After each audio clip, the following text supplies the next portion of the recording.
Hey everyone, welcome to the 18th episode of the Brothers of Broad Street podcast. I'm here with Bryce Ellig. My name's Jim Croger. We're back at it. We had a little bit of a delay because, as you guys know, if you listened to the last episode, Bryce and I held our first annual fantasy football podcast draft podcast, whatever you want to call it. It turned out well. The teams are in. All the picks are in. Right now, our producer, Dan Adams, is working on some video editing and coming up with a good video. We'll upload that for you guys once it's finished. I think you guys are really going to enjoy it and see who picks some players where. We'll do a couple of highlights with that as well. But, speaking of football season and us not doing the podcast for a little bit, Bryce has something he wants to start off with. It's been a while. Bryce's best bets. Bryce's bets. Bring it back. I have been getting comments from people, sources, and they've been asking me, when am I dropping one? And, I thought about it this weekend, but I just didn't, I always tell people, they ask me, they're like, what do you like? Like, what kind of play? How much would you put on it? Bryce's best bets is a max unit play. When I give out a pick, it's a max pick. I think it's going to hit. I'm positive it's going to hit. So yeah, I'm studying. I'll be dropping a best bet for sure Thursday night. I can't let the fans down. There will be a pick for the Bucks opening day game. I'm not going to let the fans down. And for some college football, I'll make sure to, grab a pick here or there. And NFL, there's always going to be a couple picks, 2 or 3. Get excited. I'm not throwing out random baseball games and, studying for the NFL season, watching some preseason, I'm doing it for the fans. I just, that's what we are. We're for the people. We're the for the people podcast. Yeah, like the last thing I want to do is drop a pick every day, and not feel like special. Like I want people to be like, the pick's in, like he dropped it. Like, people get excited. You want people having like the notification for the Brothers of Broad Street account. That way, when they get that notification, it's like, oh man, I got to put this in right now. I can't let this slip. I've had some discussion with 3 or 4 people over this last 4 days, and they were like, when is a pick coming out? Yeah. So I know I know that people want to pick. The record currently is 34-21. Pretty good. Yeah. I mean, when you look at it, especially the games that you chose, I mean, you've had some very, very solid picks.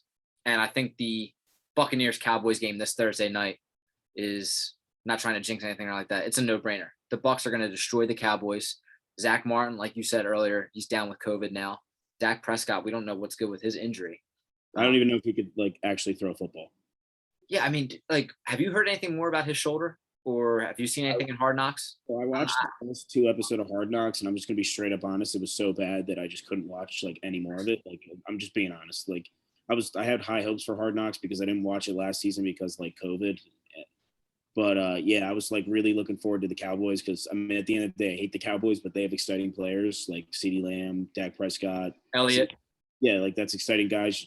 Michael Parsons, I'm a Penn State fan, so I was excited to see I was excited to see him on there, but yeah, unfortunately, just not a fan of Hard Knocks this year. They just had a lot of pointless monologuing.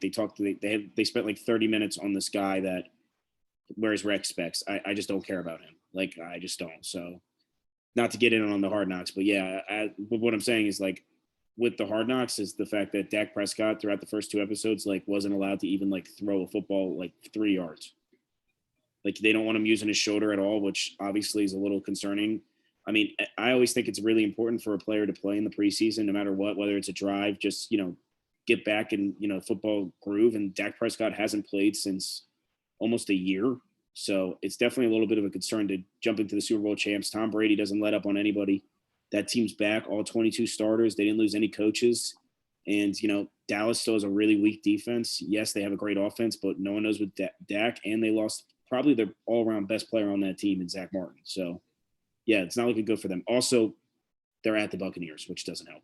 Oh, yeah. And then when you look at that Buccaneers defense, dude, I mean, they got players all over that defensive backfield from, Devin White, Levante David, Dominican Sue.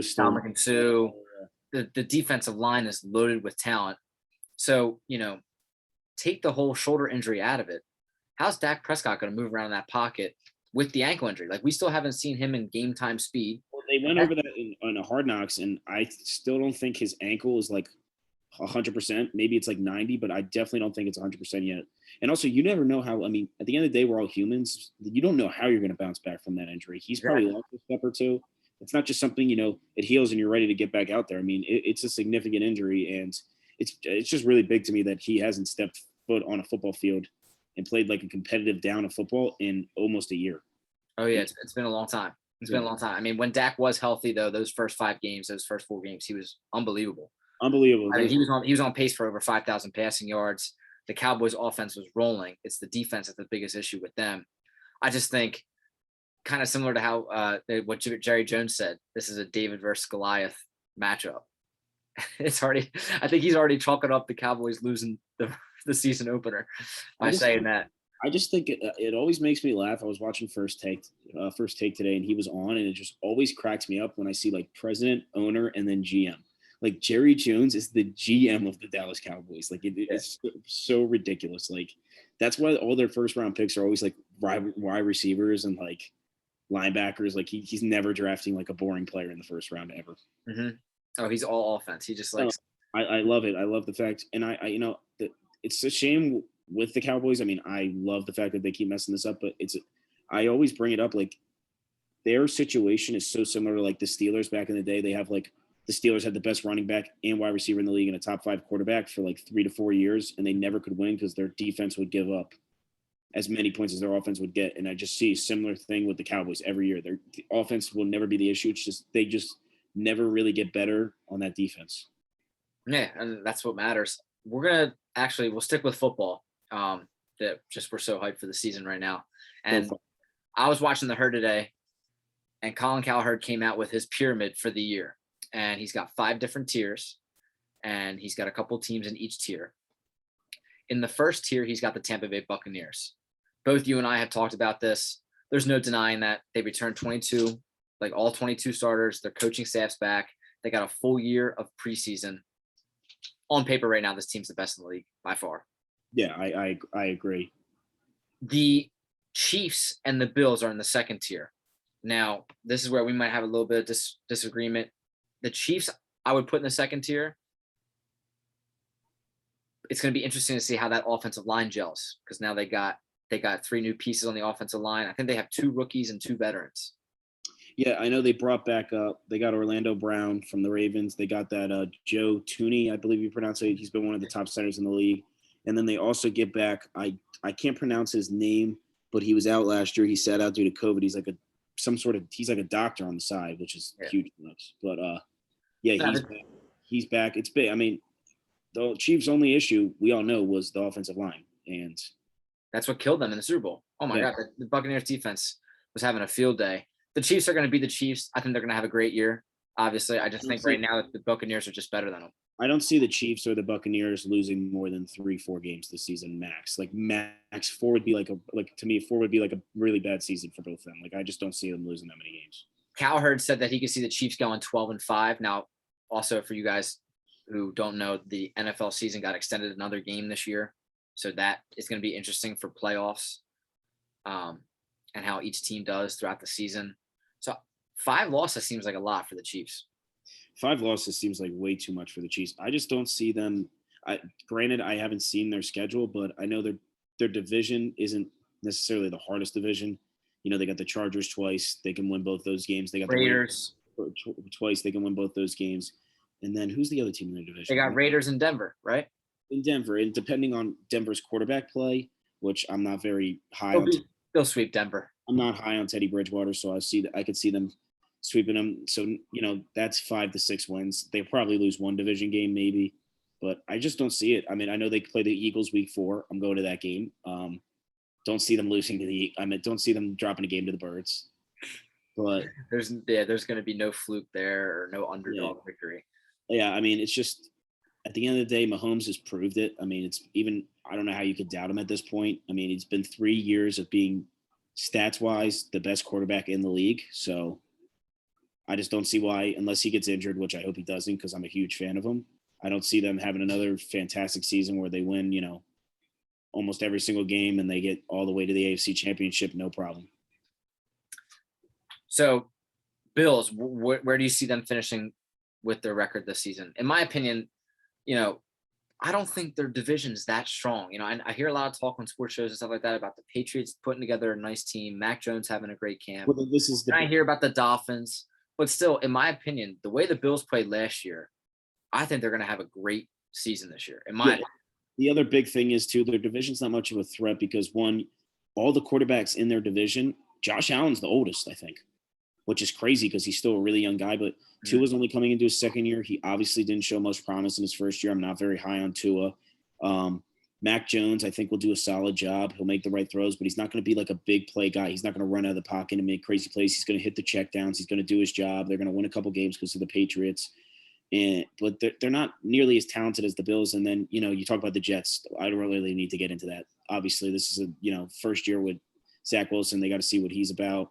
Their team all around is not very talented. New coach, they're just going to, be the Jets. They're going to win 3-4 games. They're the Jets. So in my opinion, the Bills definitely should easily win their division.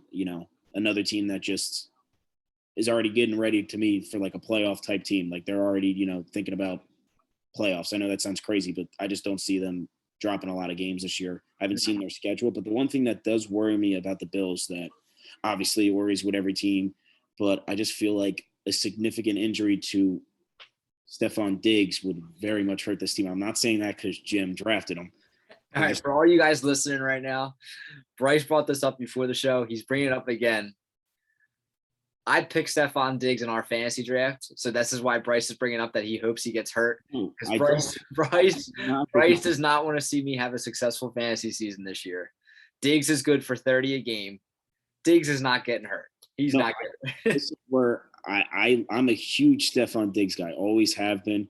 But what worries me is like I feel like if a huge big player on the Chiefs got hurt, let's just say Tyreek Hill, yes, that would hurt them a lot, but I still feel like they could. Okay. Anyway, look at that. So Bryce once again came at another one of my players, Tyreek Hill. Don't be surprised if Bryce says something about Justin Herbert or Tom Brady getting hurt this year or throws out Miles Sanders. So just don't be surprised. That's coming.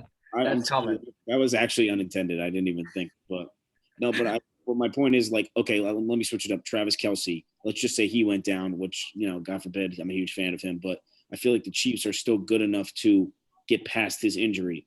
The Bills, if it came down to Stephon Diggs getting hurt, I feel like that team would take a significant step back. It's just something to think about. Very good point. That's a very good point. I'll give you that. Because when you look at that Bills offense before Stephon Diggs and then what they were with Stephon Diggs, it was completely two different offenses. And Mike Evans could go down for – you didn't draft him, right? Mike Evans isn't there? No. Like Mike Evans could go down, and obviously that'd be a significant blow to the Bucs. But Chris Godwin, they got AB, like they can make up for it for however many weeks he's out. I just feel like if Diggs went down for, let's just say, like, I don't know, 6 weeks or something, that team would be in trouble for sure. Yeah.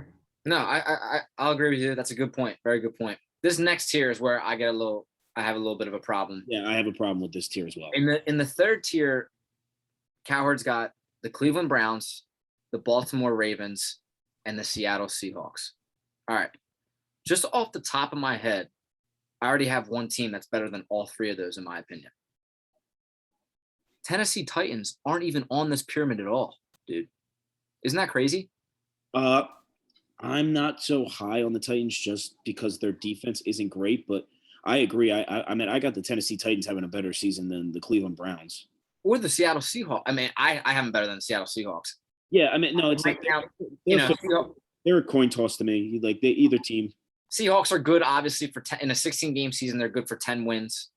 With 17. Well, it's the same story with the Seahawks. They come out like hot. They win like the first 6-7 games, and then they just cool off near the end. But I would put the Browns in the fourth tier. All right, so in the fourth tier, Cowherd's got the Los Angeles Rams, the Packers, the Colts, and the New England Patriots. I would take the Patriots out of that fourth tier and put the Browns in that spot. I would do the same thing. I could move the Patriots down to 5 or get them off the list. I think the biggest thing, I'm putting the Rams in the third tier. And that was my next question. Either the Rams or Green Bay, I would switch out with the Seahawks. I mean, people don't talk about this enough. The Rams all around are a stacked team. And the thing that was holding them back year after year was Jared Goff's inconsistent and below average quarterback play. And now they bring in an absolute stud If people don't know, I'm very high on Matt Stafford. Always have been. Big fan of him.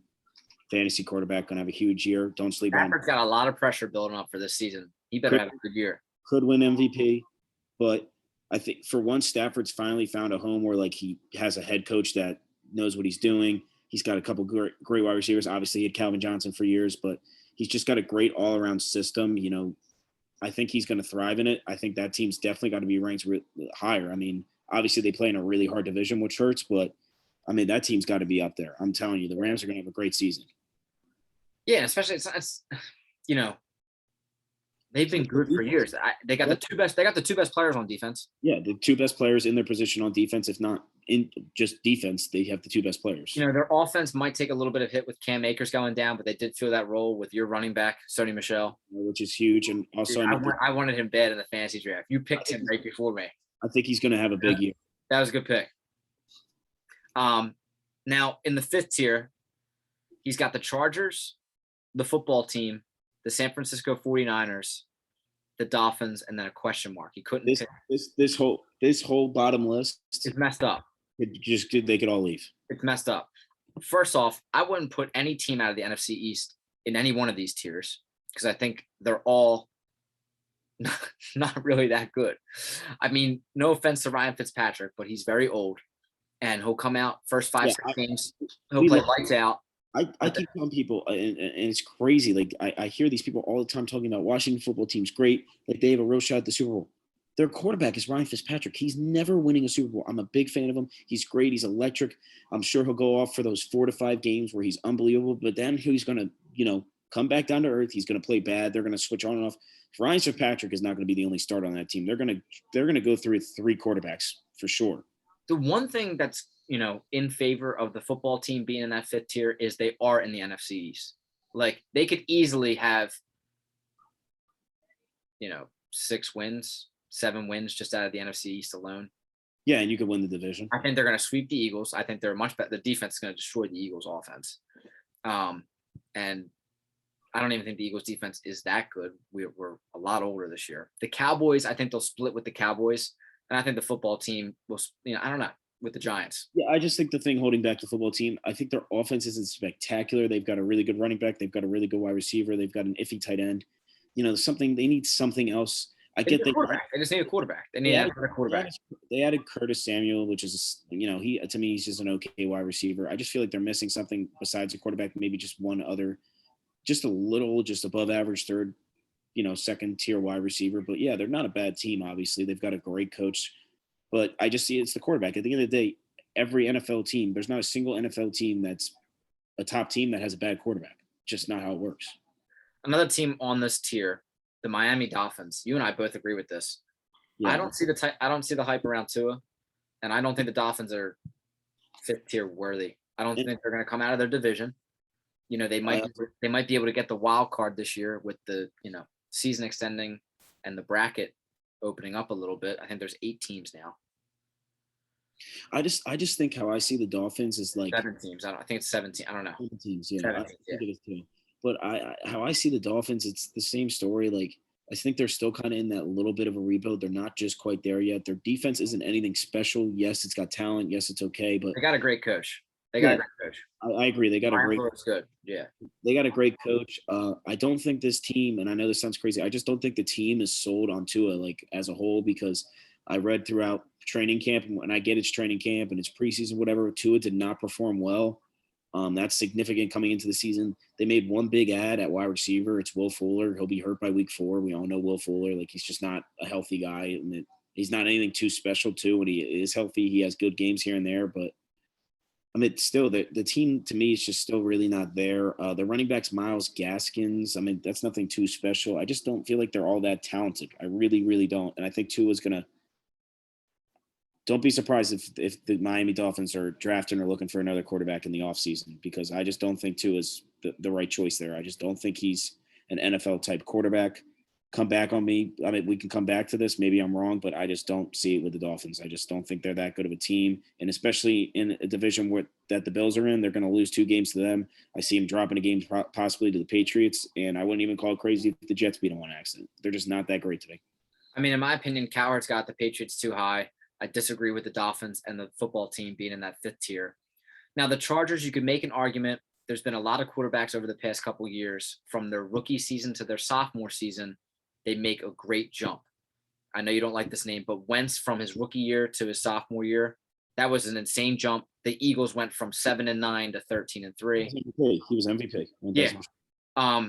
Kyler Murray made a great jump from his rookie year to his sophomore year. And then we'll talk about the Cardinals, because how he didn't put the Cardinals on this power pyramid, I have no clue.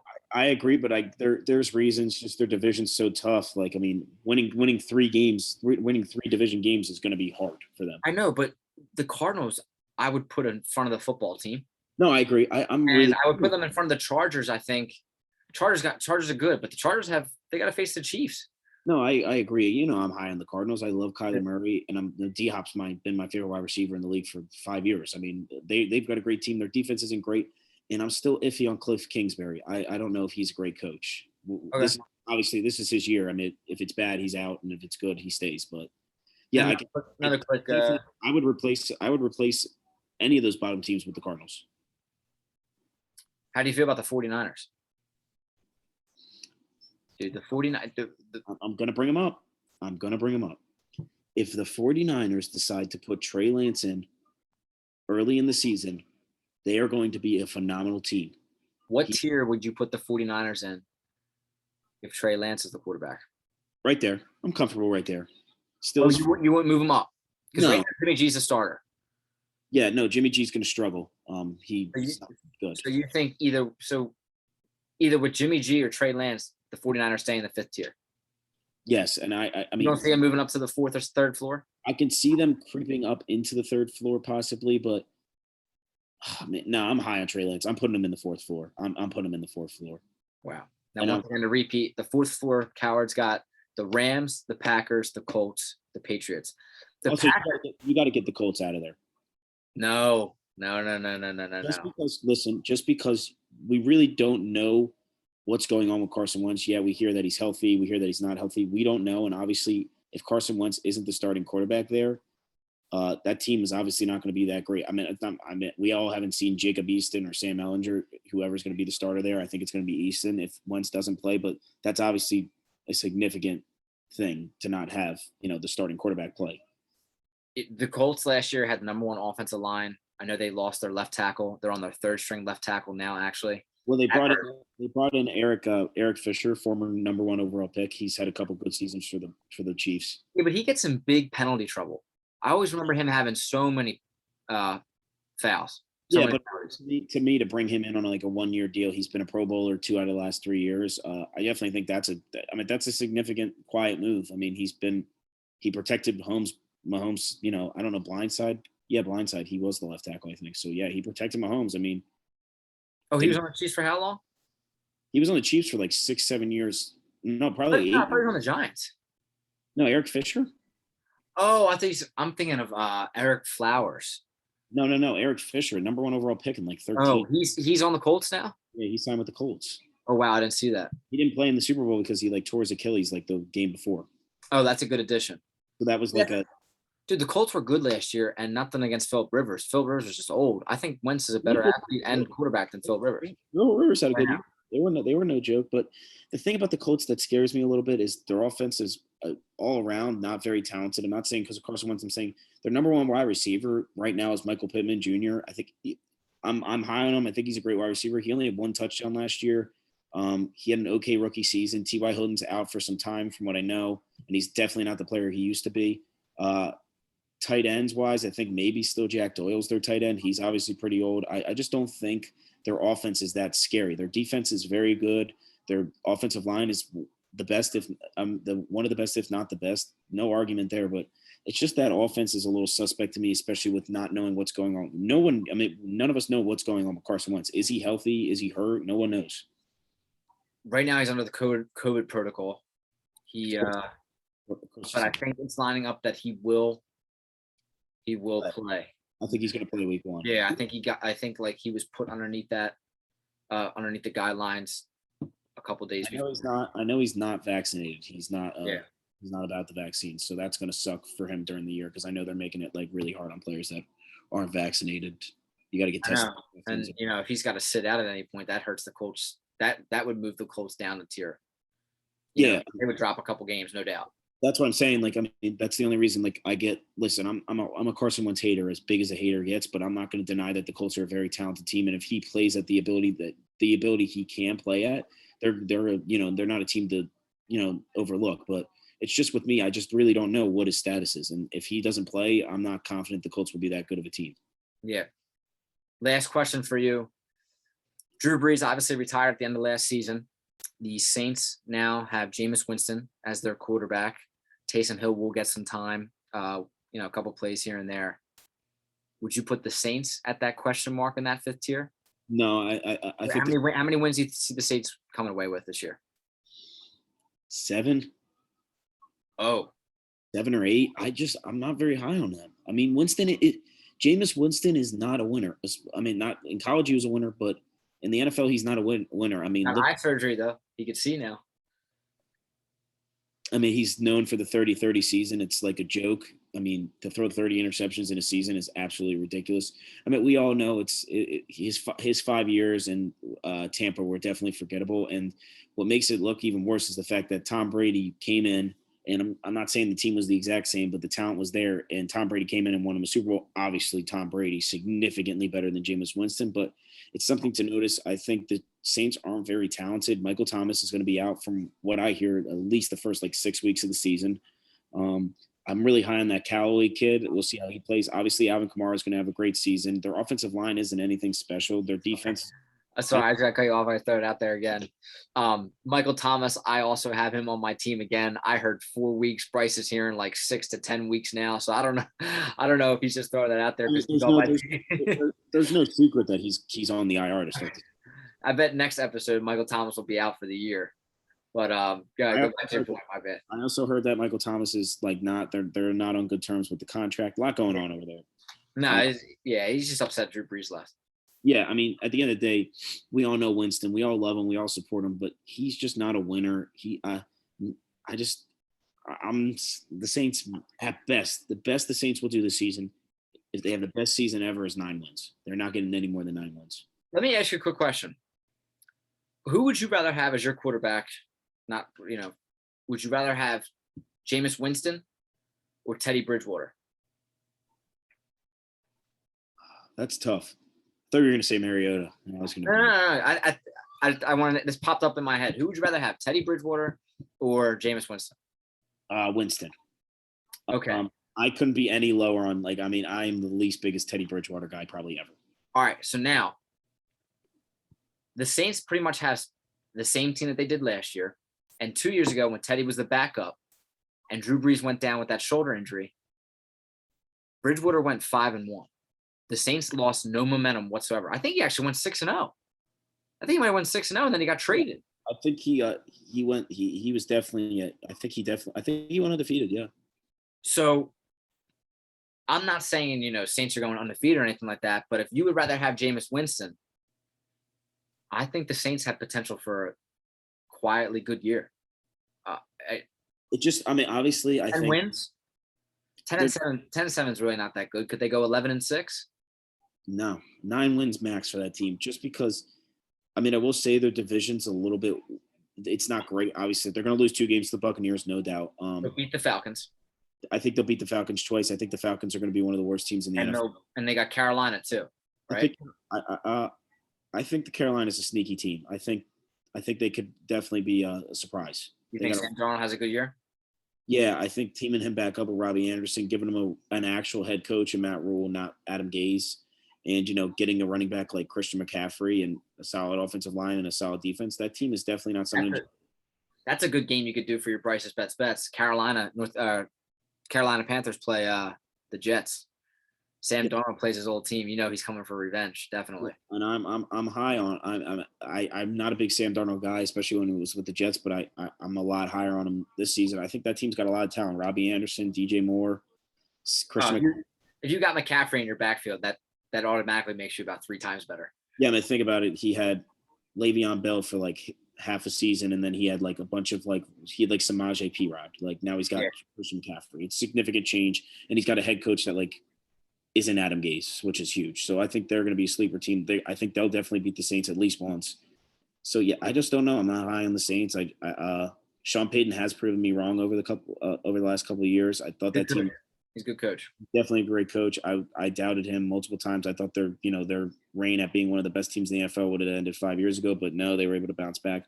But I just don't think their defense is great. I don't see it. I mean, we see with Jameis Winston all the time. I don't ever think he had a winning record ever. Oh, really? Oh, yeah. You know what? You might be right. 5 seasons with the Bucks, his best season was the 30-30 season, and they won like 5 games. You might be right. The talent's definitely there with Jameis. The eye thing, I wear contacts. And I know when I don't have my contacts in, I can't see anything. So you can't see a thing. So, if this eye surgery was actually legit and now can see, that will make a big difference, no doubt. And I'll give him credit. I mean, he looked great in preseason. And yes, everyone laughs and jokes. It's preseason, whatever, and this and that. You'd rather a player look great in preseason than look terrible in preseason. So, one player that did not have the greatest season last year and definitely not a good preseason, Cam Newton. Bryce, do you see Cam Newton re-signing with another team before the season starts?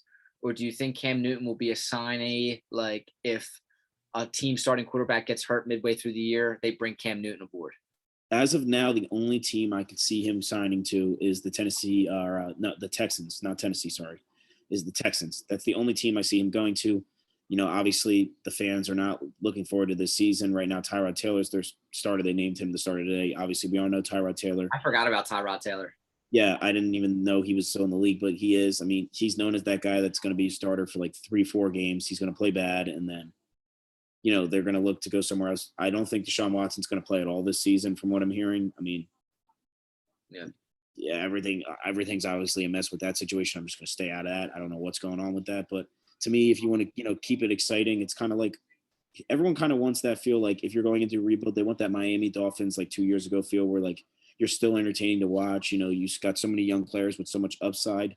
Maybe the Texans want to go for that. So if you bring in Cam Newton, obviously the seats will get sold out. I mean, everyone wants to watch Cam Newton play, even though I think Cam Newton, his best days are long, long, long behind him. He is not nearly the quarterback he used to be. I'm very low on him. And I mean, I also think a big issue, and I hate to bring it up again, but I know he's not vaccinated, and that's a real pain in the ass for teams to have a player. Yeah. And I think that played a role with him getting cut by the Patriots. It's just something to note. I think teams will stay away from him. I think he has a better chance of getting signed if he chooses to get vaccinated. He has a better chance of getting signed because I just know like this whole Cole Beasley situation. Teams are gonna. I mean, if a team, teams will forfeit games if it comes to Sunday and players start getting out because of COVID. It's players will they don't want that type of stuff, and if they're not willing to do it, I mean, I don't see him getting signed. But the only team I see him going to is the Texans. Either way, they're going to be terrible. They're a 3-win. Texans. Someone mentioned the football team, but I don't see the reunion between him and Ron Rivera at all. It's not happening. I know that. The Cowboys have been getting thrown out there, but Jerry Jones keeps saying that they're set with their quarterbacks. I would bring, if I was the Cowboys, I would bring in Cam Newton. I think he's got a very similar style to Dak. I think they could definitely bring him in because he can't throw as well as Dak, but like their play styles, they're both big bodies. They can both move around outside of the pocket. You'd have to talk to Dak Prescott though about that because at the end of the day, I mean, if he doesn't feel comfortable with Cam Newton coming in, then I wouldn't do it. True. Having a former MVP as your backup, it draws attention.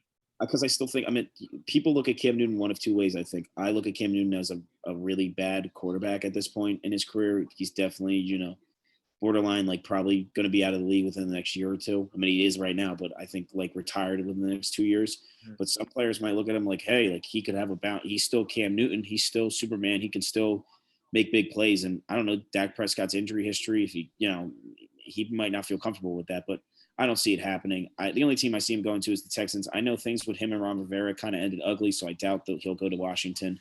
So, yeah, it's the Texans or bust for me. Yeah. All right, well, we'll be back here on Wednesday doing another episode, but I can't be more excited for this NFL season. Our fantasy draft definitely got us hype again, and I think it's going to be a very good year. Like, we did our picks. I have the Buccaneers winning it all again. I don't see how Brady's declining. I just don't. I think Brady could have an MVP season. I know that sounds crazy, but I think he can win his 4th MVP this year. Oh, for sure. I got the Philadelphia Eagles winning the Super Bowl. No, I got the. I'm gonna go with the Chiefs to win the Super Bowl. I think with this new and improved offensive line, if Mahomes stays healthy and everyone on that team stays healthy, I think they can bounce back and win it all. Maybe I think Mahomes wants revenge. I know Mahomes wants, like anybody, wants to be considered the best to ever play the sport. The only way he can do that now is to beat Tom Brady in a Super Bowl. So he wants to get back.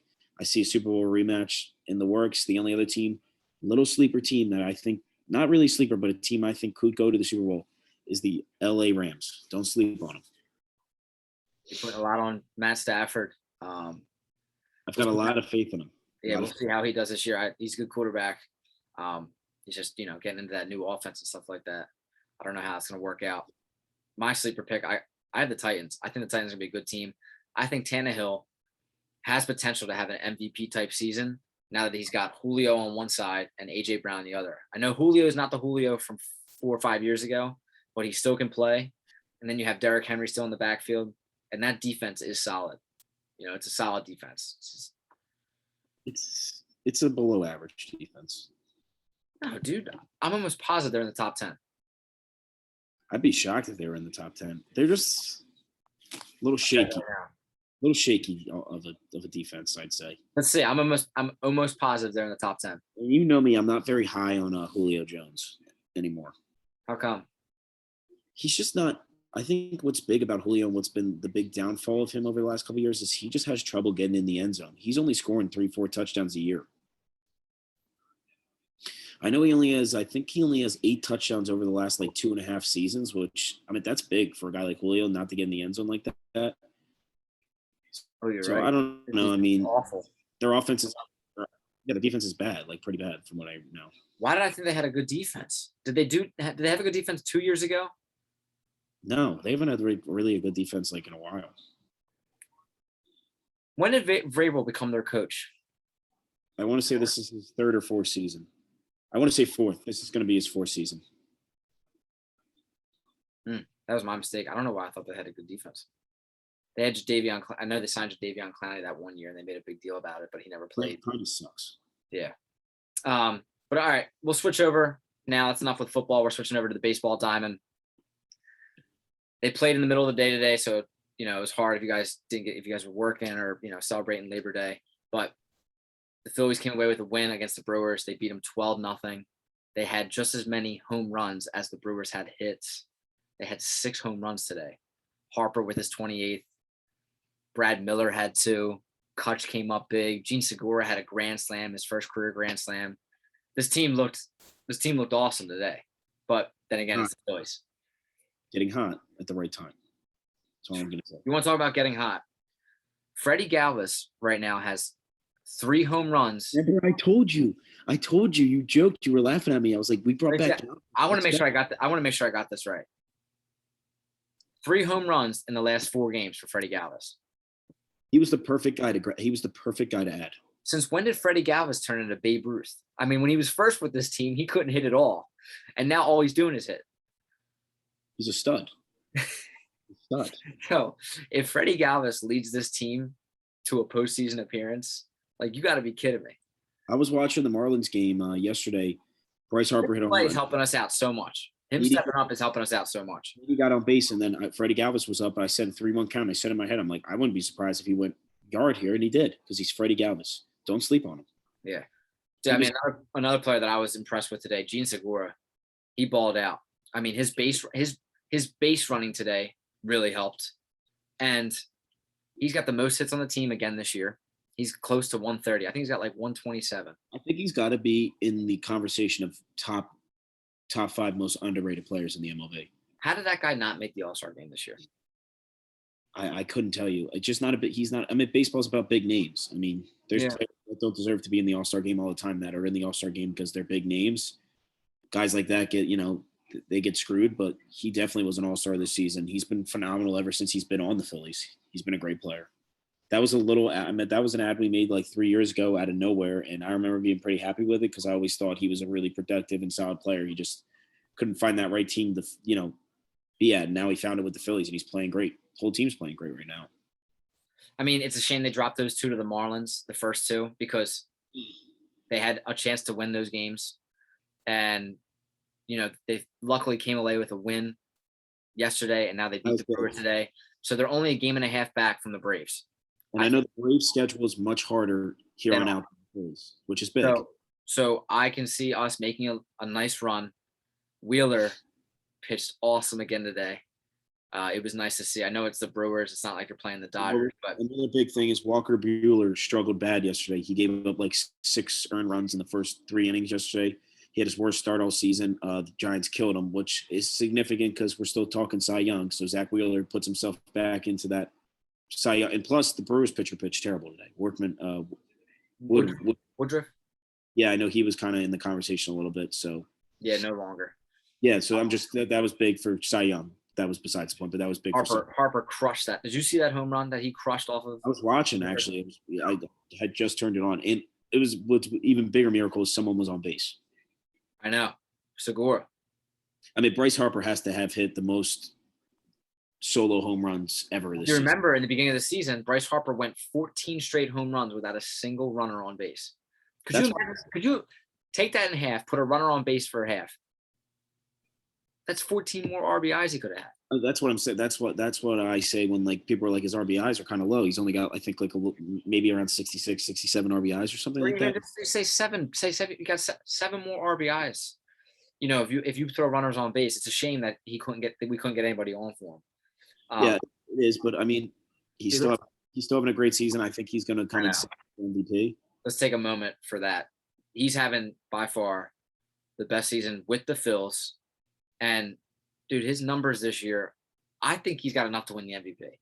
If the Phillies make the playoffs, he gets the MVP. I think I would love to see him win MVP, but in a way, I'd love to see him not win the MVP and we still make the playoffs because I think that would give him – I'm all about the motivation factor. I'm all about, that because, I mean, to me, it's just hard not to give it to Tatis because I just feel like he's a huge – He's a stud. An absolute stud in his stats – to be fair, his stats are much better than Harper's because he played more in the beginning of the season. Plus, I think Harper's got a higher average, and I think he's got something else. He's like leading in like 3 categories right now. But Tatis obviously has more home runs and more RBIs. And that's the MVP. That's like what the MVP is. That's what. Unfortunately, that's how people view it. Is Yeah. I know he's got a lot of stolen bases too. But like we talked about in that one episode, who's more valuable to their team? I would make the argument that Bryce Harper is more valuable to Philadelphia Phillies than Tatis is to the Padres. Just the way the teams are structured. Don't get me wrong. I mean, Tatis is the Padres and Harper is the Phillies, but Harper is more of the Phillies because I mean they still got Machado over there. He's an all-star superstar player. We don't have we have JT. They got Hosmer. Hosmer's good. Yeah, I mean they've got a ton of really good players. Their pitching staff's loaded. Yeah, I mean, Yu Darvish is pitching horrible. He's like 0-7 since they got rid of this foreign substances. So they got Yu Darvish, they got Blake Snell, they have who had a great season last year for them. I can't think. I forget. But I know who you're talking about though. Yeah. I just think if the Phils come away with this division, Harper gets it. Because when you look at his stretch in the month of August, and now he's continuing it September. This is historic. It's crazy. I just think I love the fact that, especially in the beginning of the season, Harper was getting so much hate about how he was overpaid and he's an overrated player. And I just kept telling people he's overhated. He's not overrated. Ever since he was with the Phillies, he's been unbelievable. And people go on and on about he hasn't made an all-star game. He hasn't made this. He made that. The all-star game is just the most overrated stat ever.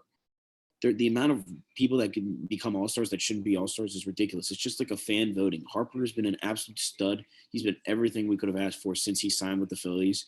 And I think this team is destined for the playoffs. I just think it's one of those years where, I just don't see him missing it.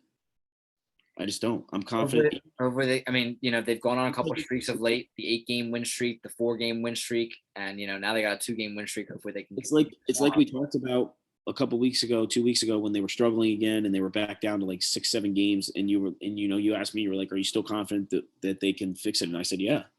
I think this team is destined for playoff. We have potentially the Cy Young and MVP on our team.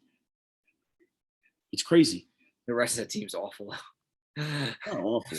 Not awful. I'm just saying it We just got pops off. Segura, McCutcheon are having great seasons. JT's still JT. He has not been JT this year. He's been struggling a little bit, but he has. I don't know if he's just worn down a little bit. If he's hurt, I know he had a couple injuries, like a couple. Well, I think the big thing is I think we finally found a backup catcher. Marshawn, he's awesome. Yeah, I mean Andrew Knapp. I've been saying for years he's got to be top 5 worst MLB players I've ever seen play. He did have the first home run of the season, but I think that was his last home run of recent. Let's see. I mean, they could easily, knock on wood, they could beat the Brewers the next 2 games. They can come away with a big series win and take it into the next series. We need playoff baseball in Philly. It's been 10 years. I was at the last playoff game. When we lost, and it was heartbreaking. So the Cardinals?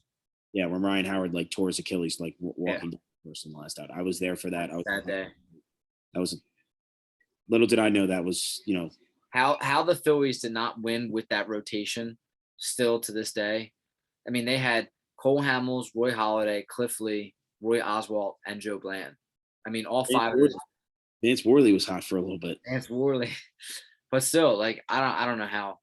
It still breaks my heart the fact that was a great rotation. That rotation, match that up with the Dodgers rotation. I'm taking the Dodgers. They're ridiculous. Let's look. Roy Halladay was a stud. He would go against Max Scherzer, which I'm giving the nod to Roy Halladay. I would give the nod to Roy Halladay too. And that's not biased. Roy Halladay was awesome. Roy Halladay was unbelievable. He was now Cole Hamels versus Kershaw. Cole Hamels in 2011, I would take over Kershaw now. Kershaw's old. That's not far-fetched, yeah. But he could go against Walker Buehler, which they're dead even. Buehler would. I think Buehler would beat him. Buehler would be all right. Put Buehler versus Hamels. Buehler would beat Hamels. I'm taking Cliff Lee over Kershaw. No, I am too. I'm definitely taking Cliff Lee was the perfect postseason pitcher. Game day, like this guy always stepped up. The only bright side of the Phillies in the 2009 World Series was. I was just about to say him and Utley were the only 2 players that stepped up, and we almost beat the Yankees. Yeah, and we should have beat. No right how bad they played. If it wasn't for Hideki Matsui, we would have won that World Series with just 2 players. Dude, don't even talk about him. Just don't even. How many home runs did he have that series? Like 4? I swear, like 15. Like, he hit home run like every time he's up to bat. Him, Mark Teixeira, played on. All I was thinking about it was we just can't let Derek Jeter and Alex Rodriguez get hot, and then Hideki Matsui just starts hitting home runs. But Roy Oswalt, I think, would lose to your Torreon. Yeah. Then they got Dustin May when healthy. Dustin May. Yeah. Oswalt was still good, man. He was just like Jake Arrieta though. If Oswalt pitched a bad game, he was blaming it on Carlos Ruiz. It was never his fault. He was I was just gonna say to bring it up, the Phillies, man, they made great trades back then too. Oh, Ruben Amaro Jr. was a great GM. We got Roy Halladay. I don't even know who we gave up for him. Kyle Drabick, that top prospect, and 2 others. Kyle Drabick was the number 1 prospect, and no one wanted Amaro to. Well, actually, I remember this. So in 2009, Cliff Lee was on Mariners, I think, right? No. Cliff Lee was on the Rangers or the Indians. The Indians. I know he was on the Indians. We traded for him at the deadline. We got Cliff Lee. We had Cliff Lee, Cole Hamels, and Pedro Martinez. All right. Now, at the end of the 2009 season, Amaro traded Cliff Lee to the Mariners to free up cap room to sign Halladay. So they traded for Halladay with those prospects, then signed Halladay to a 3-year deal or 4-year deal. And then Halladay pitched with us in 2010 for, he had that historic season, a no-hitter and a perfect game. And then in 2011, the Yankees and the Phillies were in the running for Cliff Lee, and Cliff Lee signed with us for a 5-year, $120 million. I remember that because he signed with us because his wife hated the Yankees. Yeah. She hated the fans. Cliff Lee loved the Phillies too. He took a discount with us. No, I know. But I know that was big. He said something about his wife was taunted during the like '09 like World Series or something. I remember that was big. That was like the reason why he signed it. And I was like, this is awesome because obviously we used to like chirp Newt all the time because Cliff Lee was like the second best pitcher in the MLB. And Cliff Lee was awesome. And then I remember we traded Roy Oswalt. We traded J.A. Happ, who don't get me wrong, he's had a good career, but definitely Oswalt was good. Oswalt was real good. Oswalt was a Cy Young, and for a couple years, we were good trading partners with the Astros. I mean, we got Oswalt. We brought over Hunter Pence. Remember Hunter Pence? We brought him over in 2011. Brad Lidge. Yeah. So, for a while we made trades with them, but that was speaking of Hunter Pence, that was a horrible trade for us when we traded him for Tommy Joseph or Tommy. What was his name? We traded him for Nate Scherholtz, Tommy Joseph. Tommy Joseph was like the big piece, and then he didn't make the MLB for like 4 years. And somebody else, and Hunter Pence goes on to win 2 World Series. We brought Hunter Pence in to fill the Jason Worth role. He ended up not playing well in Philadelphia. He goes to San Francisco, and they win 2 World Series. He's a stud, and he's an all-star again. And he did everything weird. His batting stance, catching, everything he did. I loved Hunter Pence. He was so good. I have a Hunter Pence jersey. I have a Hunter Pence, like one of those jerseys, like those jerseys. Yeah. Dude, I was so happy to get him. And I remember how hype I was. Oh my God. Dude, the fact that it just didn't work out. I mean, that lineup, we had J-Roll, Victorino, Utley, Howard, Pence, Ibanez. And Pence was like Raul Ibanez. I love Raul. Raul was a stud. Oh my God. The tobacco, his mouth. Oh my God, I remember that. What out of that prime Phillies run from 2007 to 2011, outside of the World Series team, obviously, what was your favorite year to watch? 2011. Oh, you liked 2011. What was the year? 2011 was the year he threw the no-hitter, right? No, 2010 he threw the no-hitter. 2010 definitely was my favorite season then. Definitely. Correct. The year the no-hitter. I remember watching that live and just like when that Brandon Phillips hit that like swinging bunt and like Ruiz went on his knees and threw it and just everything was just. Dude, Ryan Howard was still so good. Yeah, 2011 though. I think that's the year they won 102 games. And I think that's why it was such a disappointment when we lost to the Cardinals. The Cardinals that year went on to win the World Series. Oh, what's also interesting that I read about the other day. Do you know the St. Louis Cardinals called the Philadelphia Phillies before the 2011 season? And they offered, you can go out and check this. Don't tell me Ryan Howard for like Albert Pujols. Please don't tell me that was. They offered Albert Pujols for Ryan Howard. And listen, let's be honest. Ryan Howard was a complete stud for the Phillies for those years. Yeah, but Albert Pujols was the National League MVP. He had that, over 50 home run season. He was awesome. But the Cardinals, Pujols was getting older. He was getting big money soon. His contract was expiring. They offered Albert Pujols for Ryan Howard. Amaro turned it down and signed Ryan Howard to that extension. Now, obviously, you can't predict the future. But Howard got hurt at the end of the 2011 season. Pujols went on to win the World Series. And granted, though, Pujols after that year obviously took a decline because he went to the Angels after that year. And I mean, he had some solid, decent years with the Angels, but he definitely wasn't what he was. But Ryan Howard was significantly bad for like the last 3 to 4 years with the Phillies, like really bad. After that injury really derailed his career. Yeah, I also think he went on that big weight loss thing. I remember he dropped like 30 pounds before season. And he lost his power. And yeah, that was his power, and that killed him. So it's just depressing. Dude, Howard was awesome, though. Depressing. In 2008, Howard was awesome. Wait, what's even crazier is there a Hall of Famer in that 2018?